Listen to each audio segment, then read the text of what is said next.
Would you rather earn more money but have less time, or earn less money but have more time? Less money, more time, 100%. Easy. I was nearly on that suicide thing, like I was really bad. Luckily, somebody reached out to me at the time, just in the nick of time, and sorted it. And I was like, whoa. Because the mass hysteria thing, that's how I felt. And I felt like I was in a fast lane. I'd rather prize drop an album because I don't mind like the internet and having to be online. Who is this guy? Got my guard up like I'm doing Muay Thai. I don't had too many friends that have died. Brain so fried, but still I grind. I have a very special guest on the Full Circle today. He has been the vocalist of the incredible band Hacktivist from the very beginning, fusing rap, metal and grime to make awesome music with emotive lyrics ranging from politics to mental health. He is extremely versatile and has also released various solo music over the years, spitting sick bars over grime instrumentals. An absolute honour to have him on the Full Circle today. His name is Jermaine J. Hurley. Boom, boom, boom, boom, boom. Hey, Jay. Yo, how's it going, man? You good, yeah?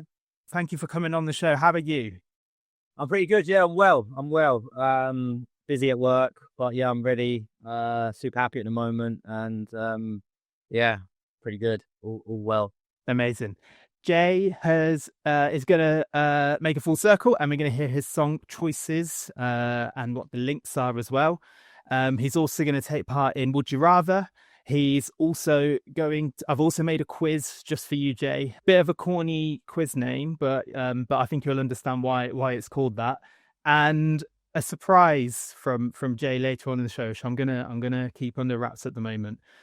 But what I want to hear from you, Jay, is I want to hear a fun fact. I know you've done a lot of interviews and you've probably said a lot of things, but I want to hear a fun fact that you've never shared anywhere. In another interview, if you can, and obviously something you're willing to share. It doesn't have to be fun, I guess, but something that you're willing to share that you've not shared elsewhere. Share like some names of some songs that we've been working on that are definitely going to be on the album. I could probably show you and tell you. Yeah, This is stuff I don't usually share. They're all my lyrics down there that I've been writing. And then up here, we've got like an abundance of songs. If you want to read those or screenshot those quickly. Oh, yeah. That's all you're getting. So yeah, that's my little list of songs that we're working through. And yeah, I'm in my lab now, and then not a lot of people come up here and see that. So I should be very privileged to be able to see that. Thank you, and I'm sure the viewers will definitely enjoy that. And yes, I saw I think you shared some videos recently about you working hard on your next album. So a few songs there. How's it getting? How's that been going? Is it getting along nicely, or how far along are we? Yeah, it's getting on really, really better than it's ever been, to be honest with you. Because like the lineup we've got now, everyone knows their place, and we're just churning through the songs, and I think we all really work really, really well together. Especially like, say my drummer and my guitar player are both really good with vocals as well. So we all sat around the other day and we wrote like some vocals for a song, and we was all equally pretty good, to be honest. Which I've never really had that before. That's cool. Yeah. Have you been the main writer then before? With the lyrics, yeah. With the lyrics, I've mainly been the main writer. Or just me and the previous vocalist have been the main writer of the lyrics. But now, we all get involved more in the lyrics, and there's space for us all to get involved in the instrumentals as well, to be honest. Because that was something I was gonna ask, because like you mentioned the lineup change, and you're now the only founding member. It sounds like, from what you're saying, how would you say the dynamics have been with the new lineup compared to before? It's been surprisingly really, really good. Because obviously before we announced about a new lineup, we was already working together anyway, kind of behind the scenes before we could announce anything. So the dynamics have changed a little bit, but they've definitely changed for the better for me and the other members, because we've all sat down and spoke about because obviously our new guitarist, he was in a band before, and he told us about his experiences in his old band, and we said, we don't want nothing like that happening. And the same goes with him. He asked us about experiences with my old lineup, and we said, I told him the likes and the dislikes, and we kind of just came together knowing all of this, and now we're like together in one ball.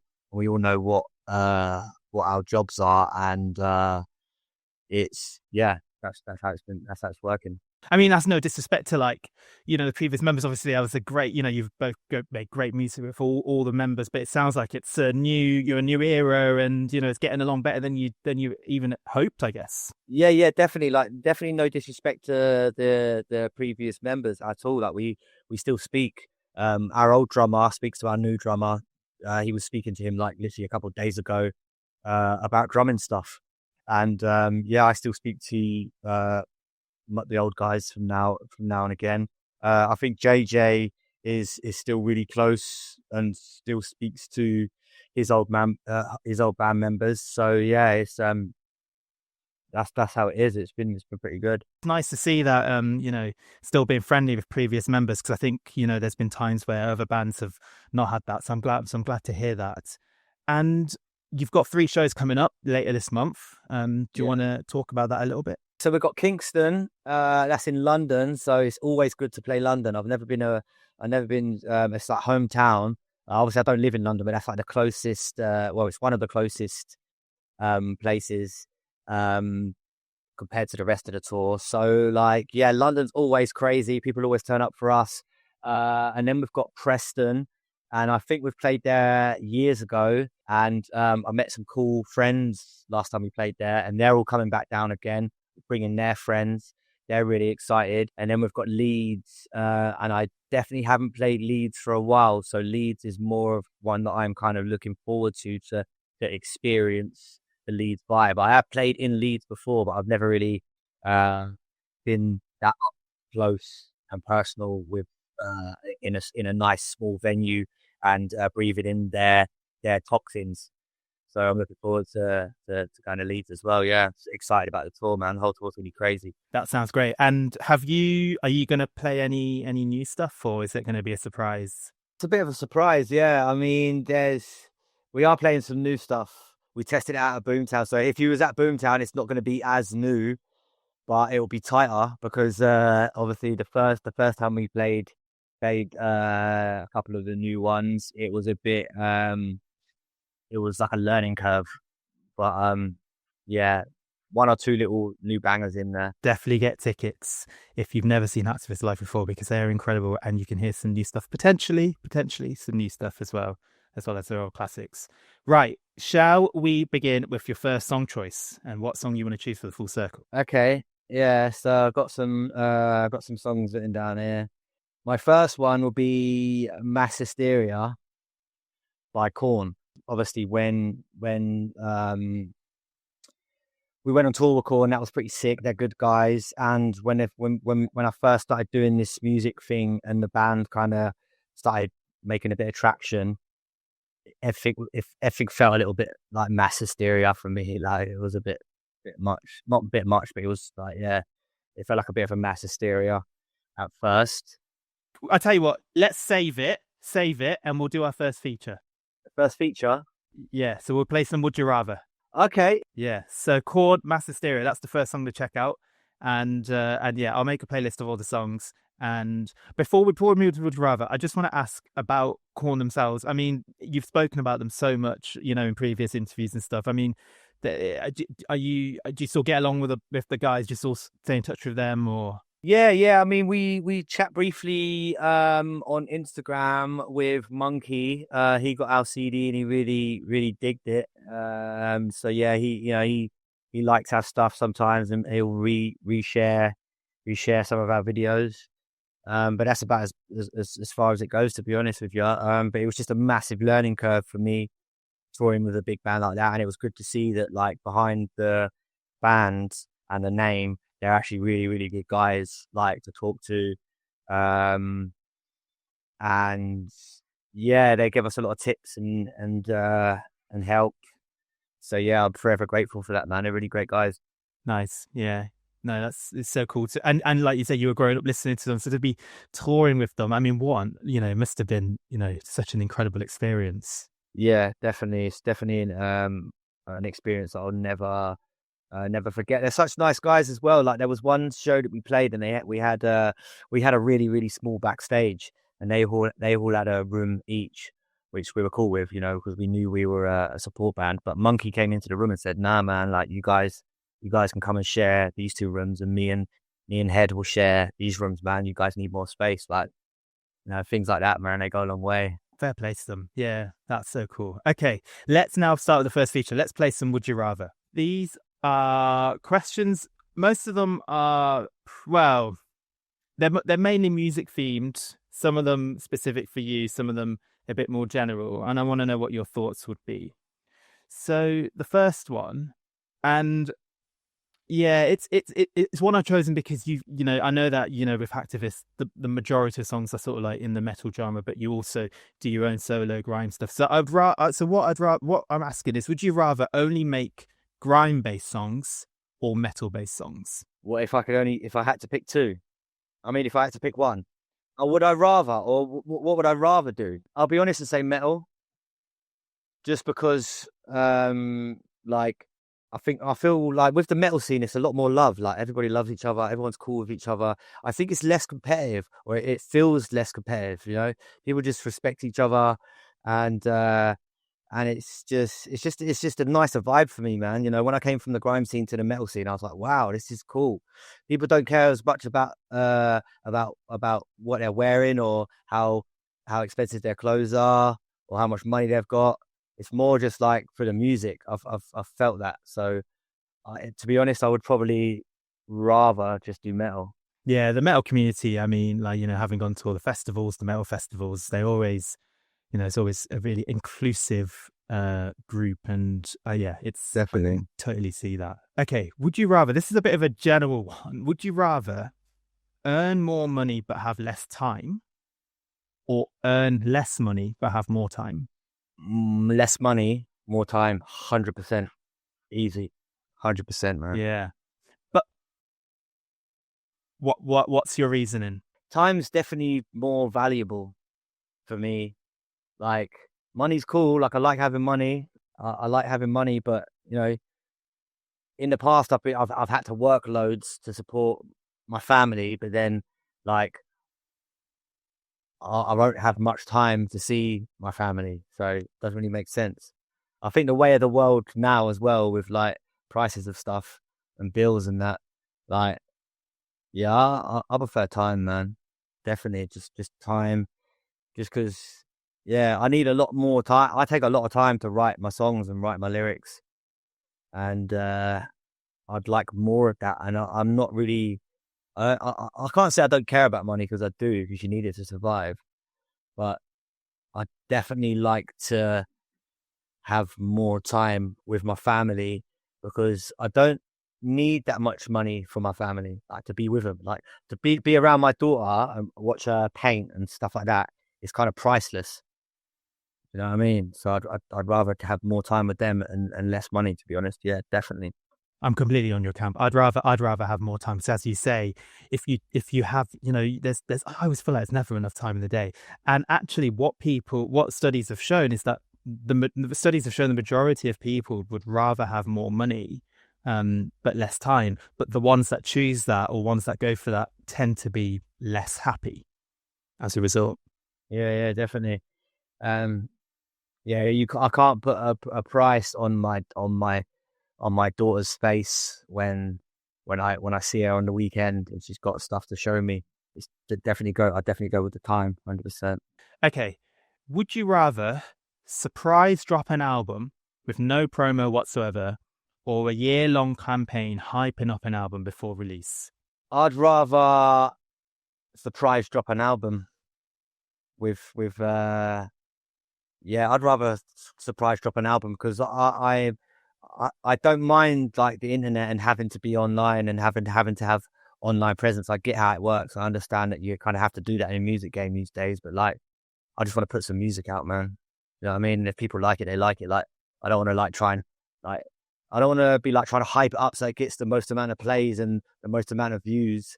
I'd rather just be like confident that my music's stick, and if people hear it, they enjoy it. Do you know what I mean? It's like, Yeah, I think these days everything's on views and streams. Like if you look at a music video and it hasn't got many views, something people will just automatically think that it's not good, but it can be the most banging song ever. And there's people also like you can buy views these days, can't you? You can buy views, you can buy followers, and all that. And I started doing this music thing before any of that, before you could do that. When Hacktivist went viral and stuff with our first couple of songs, you couldn't buy YouTube views and that. It was all natural. So I'd like to just keep it like that and just be natural. Like I don't mind the campaigns. I don't mind doing little TikTok videos and stuff to promote your stuff. It's kind of fun in some sort of way, but for me, it's just more about just dropping the music, letting people have the music, man. Put it out, drop it. Yeah, I mean, as a fan, I'd love that, surprise drop of an album. Like, that's so cool. But I think, unfortunately, in this day and age, as you mentioned, actually, I see it the other way around. Like, actually, loads of singles now get released before the album, maybe like even almost over half the singles. And then the album comes out and you're like, well, I've already heard half of this, which is fine. But I understand why it's done. But as a fan, sometimes it can be like, I don't know, I can see both sides. It's a funny one because I like the art, like the music video and the art, like in the video. But obviously you'll have like record labels and managers, whatever, that will be like, release this. Yeah, I just like my art to be on show for people to see it. And if you've seen it and you've heard it, then you should feel grateful that you've seen it and heard it, and it wasn't shoved down your throat. Like I don't like being like, oh, stream my song, download my song, listen to this new single. Like I don't really like that. I just be like, yo, my song's here for you to listen to. If you like it, leave me a comment, and then it's calm. And it's a good way of doing it. And I think if people enjoy your art, which a lot of people do, then they'll share it with their mates. They'll, support you in whatever way they can. So I think that's a good way to do it. Yeah, definitely. Okay, would you rather only release singles from now on, so no more albums, or full albums in one go, no singles beforehand? It's a bit of, I know we've just spoken about it briefly, but what? Me personally, I'd rather release singles because just because I like videos and sorry for swearing, but yeah, I like videos. That's all right. I like videos, like, so I'd like to I'd rather release singles because you can have a single with a video, and that one single can be about this, and the visuals will go with it, and people will see it and be like, yeah, this is sick. Because when I listen to albums, like if I listen to other people's albums, I listen to them a few times, and I take the songs out that I like and then put them in my playlist. Like me personally, I don't really listen to like whole albums. There's only a few albums that I can listen to the whole album and like the whole thing. So when I listen to other people's albums, like I take out the songs that I like and put them into my playlist, and they just come on randomly. I'm not a massive album guy, really, but I do like albums. But yeah, for me, it would be single because I would drop a single with the video. I like video. I actually do the same thing. Whenever I listen to albums, I will, in my favorites, I will add it to this massive playlist. And that's what I've got. Yeah. But then, yeah, nice.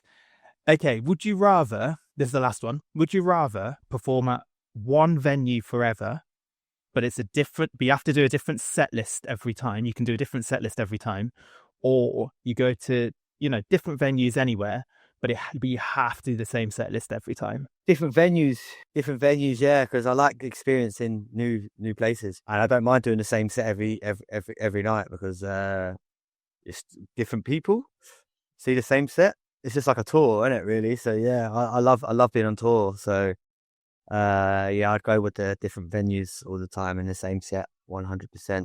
You reckon 5 years later, when you're traveling and you're still doing the same songs, you reckon you'll still enjoy it? Will we be traveling to different countries? You can go wherever you want, anywhere, any venue, but you cannot change the songs whatsoever. Yeah, no, I'd happily go with the same songs. Just in different venues all around the world, man. There's plenty of places around the world that I want to go, and I like going on tour because you get to a country, sometimes you get to have a little look around, try their food, try their drink. So far, I haven't really got bored of playing the same song, to be honest. Like I'm not really bored of playing any of the Hacktivist songs yet, really, any of them. So Nice, fair enough. Yeah, no, I mean, yeah, I mean, I can completely see it as a musician why you'd travel, why you'd love to travel everywhere. I think as a fan, having fans do like seeing changes of sets and things like that to mix it yeah, up. But the more exposure you get and the more places you can see, it completely makes sense to me. yeah, definitely. Okay, thanks for that. So your first song was called Mass Hysteria. How does that link to the second song? Because the mass hysteria thing, that's how I felt, and I felt like I was in a fast lane. I felt like I was living life in a fast lane. So, um, the next song will be Fast Lane, and it's Eminem and Voice 59. It's off the album Bad Meets Evil. Yeah. You're a big fan of Eminem, aren't you? Massive fan of Eminem, yeah. Always have been. Is that your favorite song of his? My favorite Eminem songs change all the time because he's always putting out ones, and I just use some of his old songs and his new songs to get me through times when I need them. Do you know what I mean? There was a time where I needed the Recovery album. I just needed that album to get me through them times. Uh, and Encore. So I mean, I needed that to get me through sometimes. So I kind of use his music to get me through, man. So his my favorite song of his does always change. To be honest, yeah. And that's one of the only guys I can listen to whole albums as well. Yeah, no, fair. His albums are great. Yeah, his music's so good. Yeah, Fastlane, Eminem, Royce da 5'9". Check that song out. It's the second song on the Full Circle. Right, time for the quiz. It's called. It's sorry, I do apologize. It's called Hacktivist or Hacktivism. So basically, I've written some lyrics. Well, not me personally. I've put some lyrics down, and I want you to guess if they're well. You hopefully you'll know if it's your own song or if it's by a different artist. Okay, number one. And sorry if I butcher it. Music resonates, my eyes dilate, and it triggers off part of my brain. I get a feeling I can't explain. Hacktivist, definitely. Bonus point if you know the song. That's what I was just trying to think of, but then I let it go. I know it. 2 secs. It's an old one. I can't remember it. It begins with a D. Deceive and Defy. Yes. Nice. Yeah, one of my favorites from that album. Oh, thank you so much, man. I appreciate that. When you wrote those lines, what is you say you get that feeling you can't explain. Is that related to, is that mental health related or is that something else, do you think? Yeah, no, it's like, when you hear a song you really like, and it can make your hair stand up on you. Or there's some songs I listen to, and there were some songs I couldn't listen to without crying. Do you know what I mean? It just bring me back to places. So it's like, yeah, music resonates. My eyes dilate, and it triggers off parts of my brain. Like, yeah, that's what it was about. Not like some songs I listen to, they just make me happy. Like, say it wasn't really mental health related at the time. I don't think it was more just like music is just like it's a vibration. It's a feeling. You know what I mean? It's a feeling. Yeah, music resonates. My eyes dilate, triggers off part of my brain. Yeah, feeling I can't explain. And the pen as a receiver, my heart spills on a page. It's just like what I'm feeling is like just spilling out on a page. That's one of my favorite songs as well, to be honest. And I enjoyed writing that. Nice. Yeah, really cool song. Okay, number two. I'll take the flak. Name through the dirt it's been dragged. Still between riches and rags, so we can't brag. Hacktivist, definitely. And another bonus point, that's Bones. Yes. Single you released earlier this year. Tell me a bit about that. Man. I love that song, man.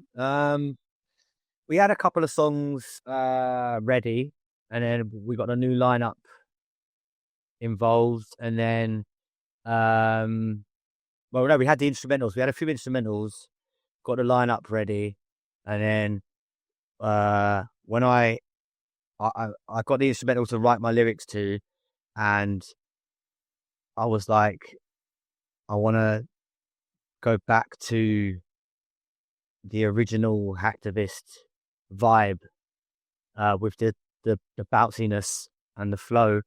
And then I just knew that like that our name had been dragged through the dirt, and I knew I was going to be taking some flack when the announcement came.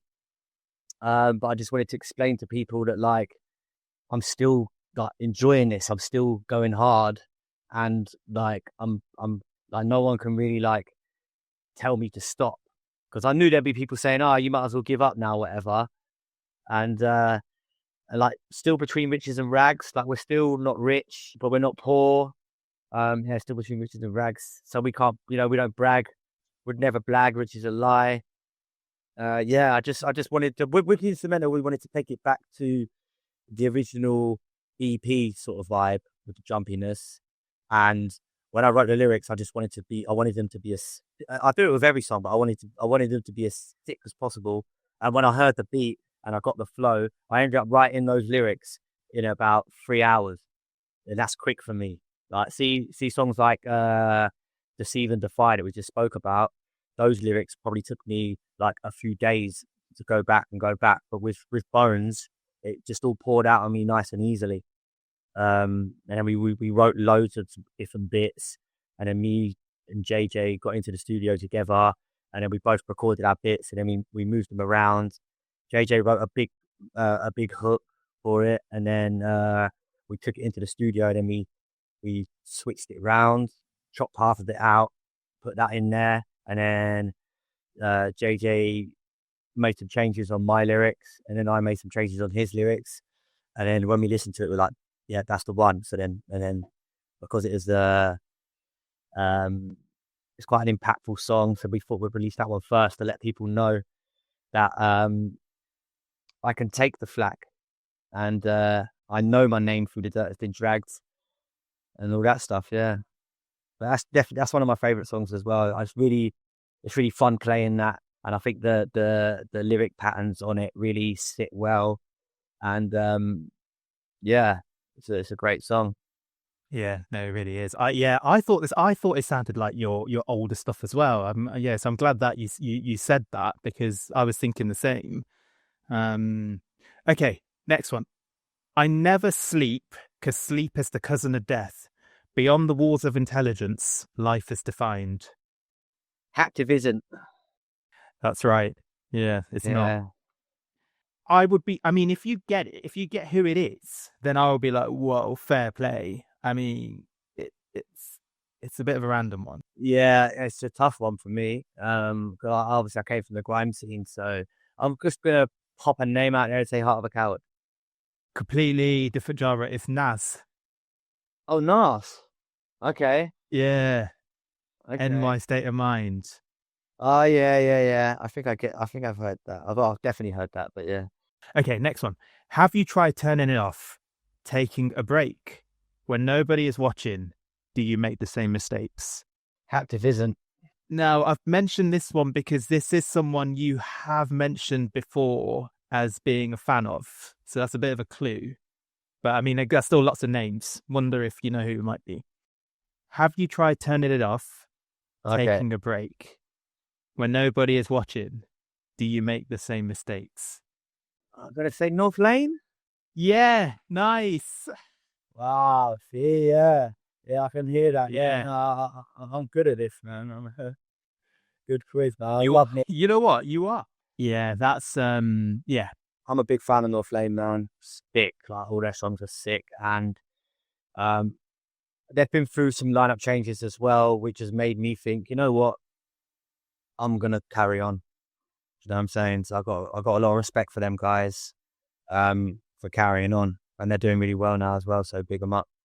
Yeah, they are. No, fair play. No, well done getting that. And I must admit, when people say, "Oh, you know, why, line up, change your name," stuff like that, that really winds me up. Like, as a fan, I'm just like, no, actually, no. Like, I don't know. It must annoy you as someone that is part of the band. Yeah, it does. It does annoy. It did used to annoy me a bit. Most of these people, they're just kind of other people. Like this music and the band is like my thing. And my boys, like if I look around and me and JJ say, "What do you want to do?" We'll get another guitarist and carry on. Like, yeah, that's what I want to do as well. Let's go. Like, I'm not gonna be like, nah, let's not do it because this guy on YouTube said don't. Like, I'm gonna wake up in the morning and go, what do I want to? I say I've got a free weekend. I've got a free weekend, no kids, no girlfriend, nothing. What do I want to do? I want to go in my studio and I want to write. I want to listen to some heavy metal and write some lyrics. And then for fun as well, I like going to the studio and then recording my lyrics and listening to them back. And then for even more fun, I want to shoot a music video. And then for even more fun and enjoyment out of life, I'm gonna put it on YouTube, just like an artist puts his art in a gallery. And then whatever happens after that is like, okay, you know what I mean? Like, people can say their stuff, but if me and my boys want to do it, we're still gonna do it. And we're not locked in like, oh, we have to do it because of the record label, or we have to do it, or I have to do this for financial reasons or anything like that. It's nothing like that. It's like, it's literally, what do I want to do in my life? I want to write lyrics, and I want to chill with other guys backstage, and even at band practice. Like when we had our first few band practices, I was in band practice and I was like, this is sick. Like, you know what I mean? This is fun. I'm with like 4 other guys. We're all playing in sync, and like I'm spitting some bars, and like it's just like, it's enjoyment for me. It's fun. It's not about the money. It's not about other people. It's about some people want to go and play golf, didn't they? Some people play golf. Some people play tennis. That's what my brother said to me the other day. He said, some people, I've got a studio in my loft. It's just like a home demo studio. And my brother said, like, oh, some men have train sets in their loft, didn't they? Or scale electrics in their loft. It's just a hobby. But luckily for me, a lot of people are interested in my hobby. So I think I'll be making music for a long time, whether we get big, whether we get big or we get smaller. I'm still going to make songs because I just enjoy it too much. No, that's really cool. Now I can see the passion right there. But something you said, which is interesting. So would you call your music a hobby? Yeah, it's a hobby. Yeah, because obviously, like, I'm not making enough money from it for it to be a full-time job. You know what I mean? But so it doesn't really feel like work to me. Like when I'm in the studio, it doesn't feel like I'll work, even though there is like a business account and there is money getting sent over.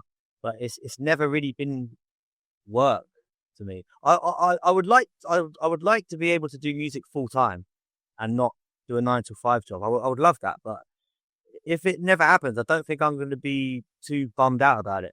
It's just not work, man. I just like being in my studio. I like listening to songs. I like helping out like local people, like in Milton Keynes, a lot of other rappers and bands, like they look up for Hacktivist because we've done quite well. I like helping them out. You know what I mean, I'll give them advice. I'll let them come in my studio. I'll take advice from them. So yeah, I kind of see it as a hobby, but it is kind of my life as well. Like I have put a lot into it, and it does consume a lot of my life. But I don't mind, because another thing as well, all these years I've been in Hacktivist, yeah, it's kept me out of trouble. It's kept me out of so much trouble. Like a lot of my friends have been in prison, and you know what I mean, and just fights in pubs and stuff like that, and just bad stuff. But Hacktivist has just kept me focused. Like, yeah, I've got to write a song, and then I've got a show to play, and then I've got a band practice, and then I've got stuff in my calendar. It just keeps me occupied and out of trouble. Fair. No, I'm glad you're doing something worthwhile, and also channeling those, that energy into the song making, and clearly, absolutely enjoying it. So no, great to see that. And loads of people, you've got a very loyal fan base, and your shows are absolutely epic live. So yeah, it's incredible. No, super, should be super proud of everything you've achieved. This is the last one. There's a war in the Middle East, and it's getting deep because the MOD, all they do is cheat. Yeah, that's easy, man. That's Dogs of War, and that's a Hacktivist. Yeah, that's one of my favorites as well. I like that. The lyrics really stand out because, I mean, it could still be said now, couldn't it? And exactly. Yeah, exactly. I tried to say my piece on that one. I didn't want to go too like too political, but they were lyrics like from my heart, like what I was feeling. And Rich, my drummer, the drummer at the time of Hacktivist, he helped a lot with that song. He gave me some ideas and that to put down. And but when I wrote those lyrics, because they're so fast paced, I literally had to work them lyrics out on a calculator sort of thing, like like I had to like fit them in. So that took me a very long while to write the lyrics for that song, just because they're so. There's a war with a bit of loose, that was long. I tried to be like Tech 9, or I don't think I knew Kid Bookie at the time, but it's like Kid Bookie, like the way he flows like crazy. I could do that a lot more often, but sometimes I want to break it down so everyone can hear, so to make it easy for the masses. But yeah, I enjoy performing that song, and it's definitely one of my favorite songs out of all the songs. 100%, it always will be. Really good song choice and really good lyrics. 5 out of 5. Thank you. Perfect. Absolutely spot on. Thank you. Okay.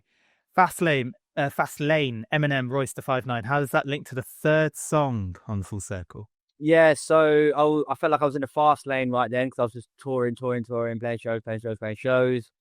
And then I was very grateful for it. So Nipsey Hussle, grinding all my life.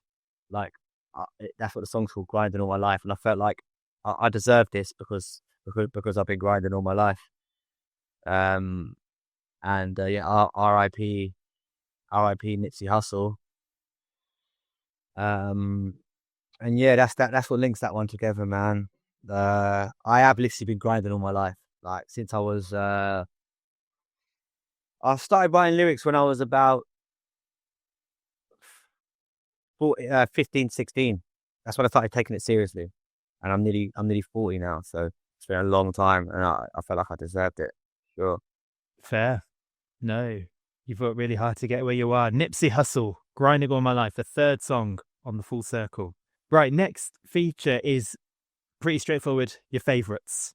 Okay, so just 3 favorite things that I'm going to ask specific. So first one, what's your favorite? What's been your favorite Hacktivist gig? That's a tough one, you know. I'm gonna say Boomtown. I'm gonna say Boomtown because it was the most recent, and we played at 1 a.m. in the morning. While we were setting up, like say like 1:45. I had a little look. Like I always do, had a little look to see how many people were there, and it was packed, bro. And the promoter guy or the booking agent, or whoever booked us for the thing, he was like, he's never seen a crowd like that for a band at 1 a.m. on this stage ever. And I was like, sick. And yeah, and then obviously jumped on stage, done the thing, and the crowd were just explosive the whole way through the set, man. Like just mosh pits, jumping, people at the front. So just like it's hard to nail my favorite show, but because that one was so recent, I'm gonna go with that. I love Boomtown crowd. I love Boomtown UK. You know what I mean? So yeah, one in the morning, man, crazy. Nice. Wow, 1 a.m. gigs. Yeah, it must. Do you find that? I mean, staying awake, like, or is that not an issue? Staying awake's okay, but just not getting too drunk, I suppose, because at festivals, my girlfriend was there. I took my girlfriend with me. She wanted to have fun because she's at a festival. So she had a couple of drinks, and I was like, I can't really drink yet, babe. I just got to chill because I can't play drunk. I can only have like 1, maybe 2 beers maximum before I play. Because what do you do when you drink loads? You slur your speech. And I'm a vocalist. I can't do that. So I literally have one beer before we play. So that was the hardest thing for me, was just to not get sucked into the festival vibe and get too smashed. I think the rest of it was totally fine. You've already touched on some of your favorite Hacktivist songs, so I won't ask that. So what I'm going to ask, well, you can if you want, but what I also want to know is what's just your favorite song, like your favorite song of all time? There's a lot of them, but I'm going to say the Hacktivist song that's called Hacktivist. Like, do you know that one, Hacktivist? It's just called Hacktivist. I like grime and grunge. Yeah, that's my favorite Hacktivist song because that's the first song we recorded, and I think I wrote the first verse at work, and then I got picked up and taken to the studio. I sprayed that verse. I like grime and grunge, and when I got raped, I wanted to see multiple plunge. I recorded that, and then the rest of it I just freestyled. You know I think that you have bitten off more than you can chew. I just freestyled that, and I just repeated it. I was just like, yeah, it just felt right at the time, and it's like and it's just turned into it turned into a big song, right? And everyone knows it, and uh, I'm gonna say that's my favorite song, man, because that's how it started. I think when people heard that, they were like, "Oh man, who are these guys?" So I think that song done a lot for me, man. I'm forever grateful for those moments, man. Yeah, for sure. Nice. Yeah. That's cool because yeah, sometimes I don't know, sometimes a lot of artists might think that, you know, their newer stuff is like their favorites, but it's cool to hear that, you know, your first song is like the one that started it for you, so that's always going to have a special place for you. Yeah, definitely. Yeah, I think like the lines are like I like grime and grunge. Like that's my favorite bit because I don't know when I started chilling with the lineup, but I started chilling with Hacktivist like before we made Hacktivist. I wrote that lyric before we made Hacktivist, just to let everybody know that I like grime and I like grunge, and then yeah, it went from there. This is a tough one. This is the one where I know it could be, you know, so much to choose from. But what would you say is your favorite, you know, life moment or life achievement so far? Out of everything, not just music. Having my son, yeah, that's my favorite. That's my most biggest achievement because he's 10 now. So when I had him, that's what made me think like, okay, cool, like I've got to be a dad now and like be somebody.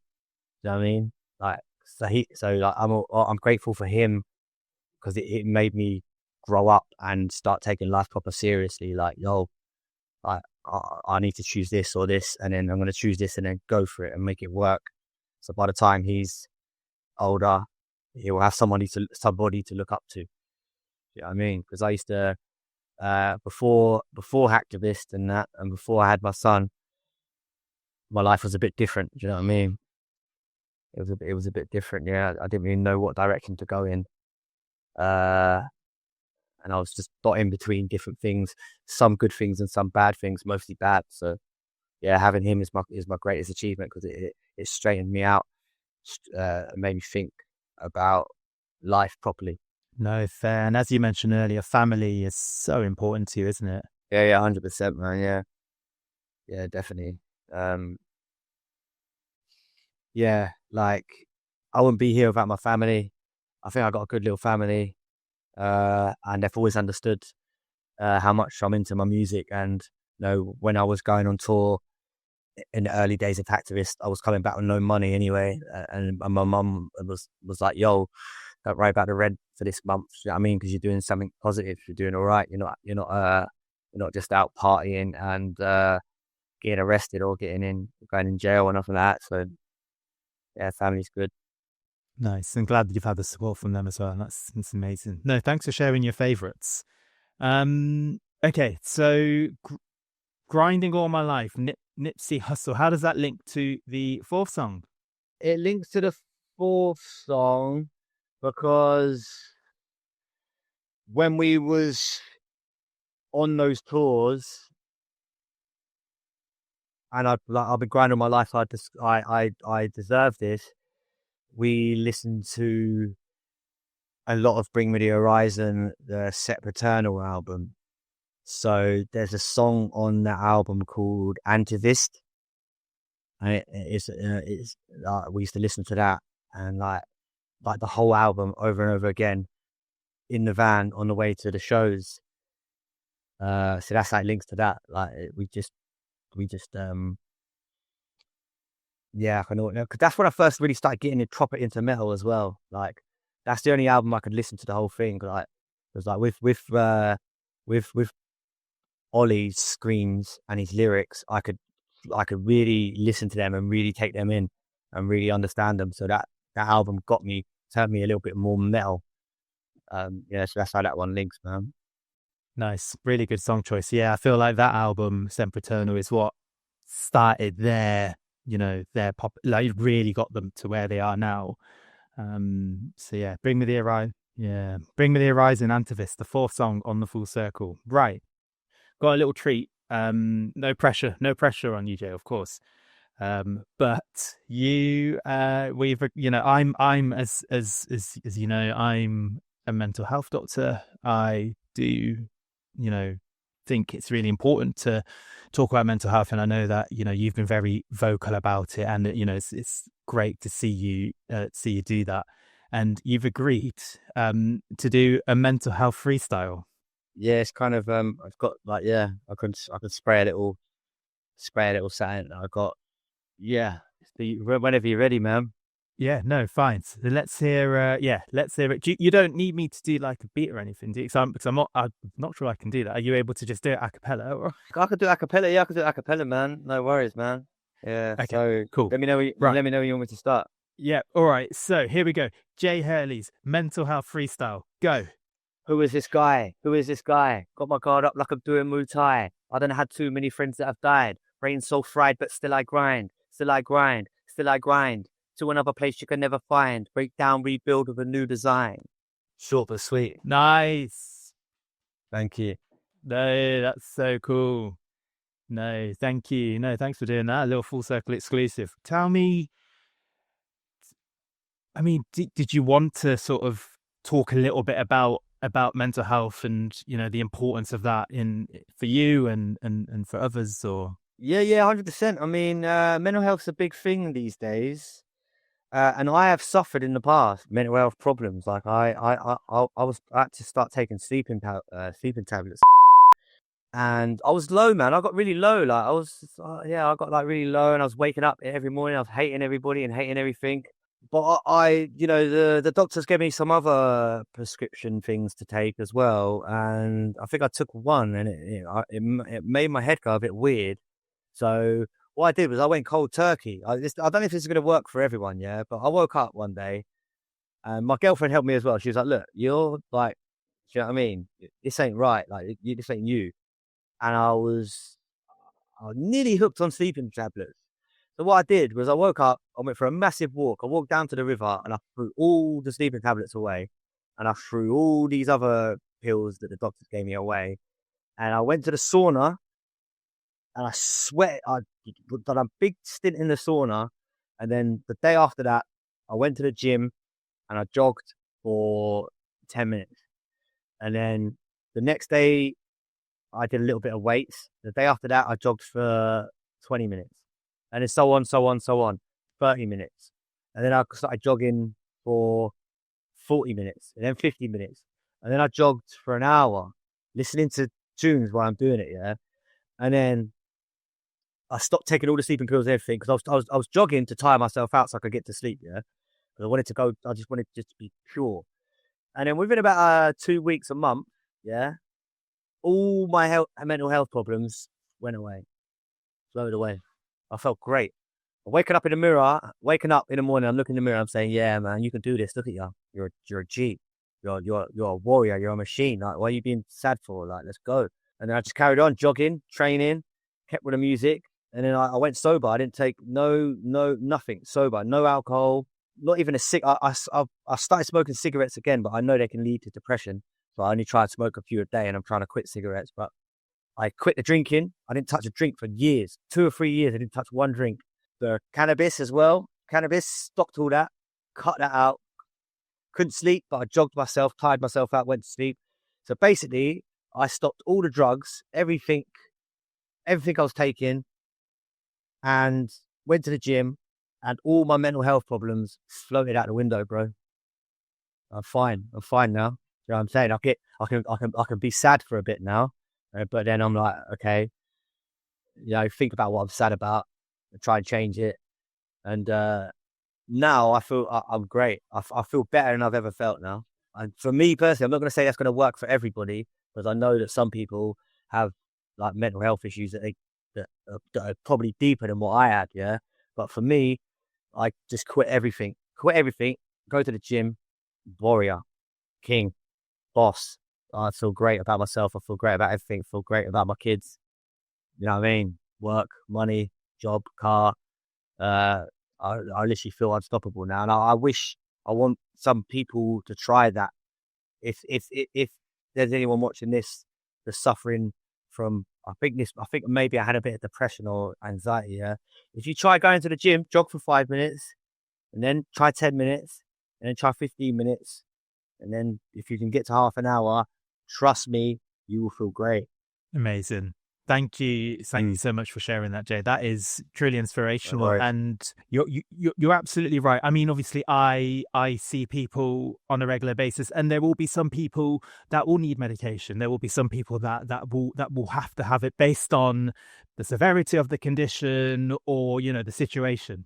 But I think you called it, you know, the stuff that maybe was making your mental health go downhill, you know, the alcohol, the cigarettes, the other stuff, and then working on that and working on ways to protect your mental health, such as, you know, the exercise, you know, the running. I think that's a protective factor, and we don't have to always need medication in these cases. Actually, as you say, you know, exercising and doing, it doesn't have to be exercising, it could be anything you enjoy. It could be, you know, like you say, going for walks, reading, you know, music, yeah, anything that makes, but exercise is known to be one of the better ways to do it, because it releases endorphins and it makes us feel better about ourselves. So, you know, that's a really good way of doing it.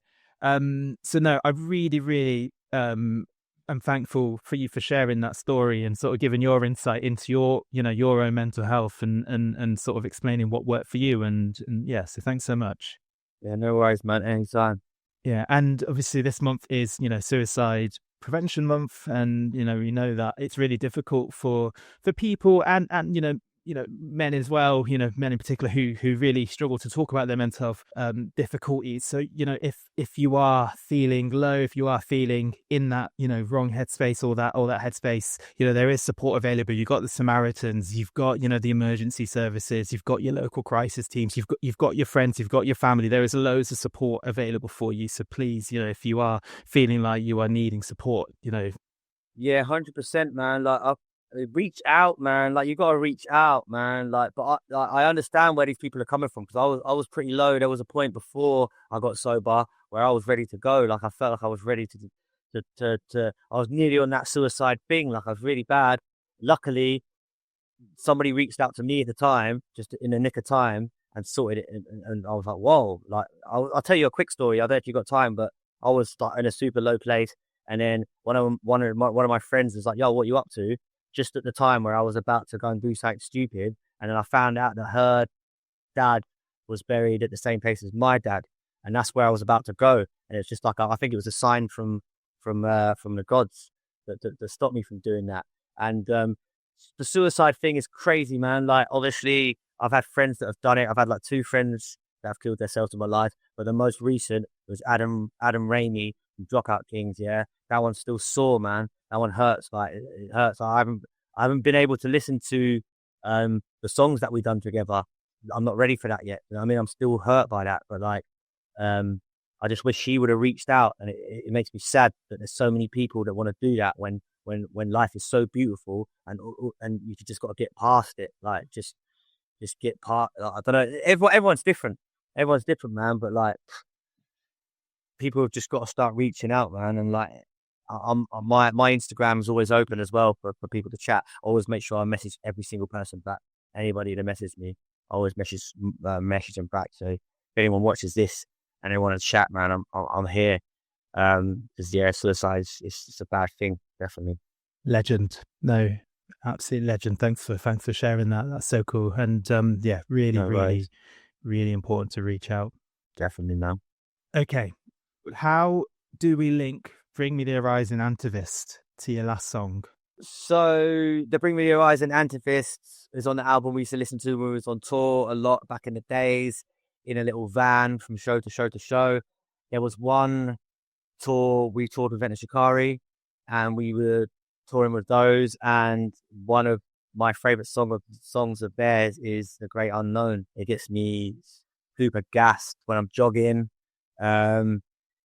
It gives me super good feelings, man. It's like when I close my eyes, I can see them performing it, and Like the drums are crazy, Rao's voice on that, and I'm forever grateful for Ent Shikari for taking us on those tours back in the days.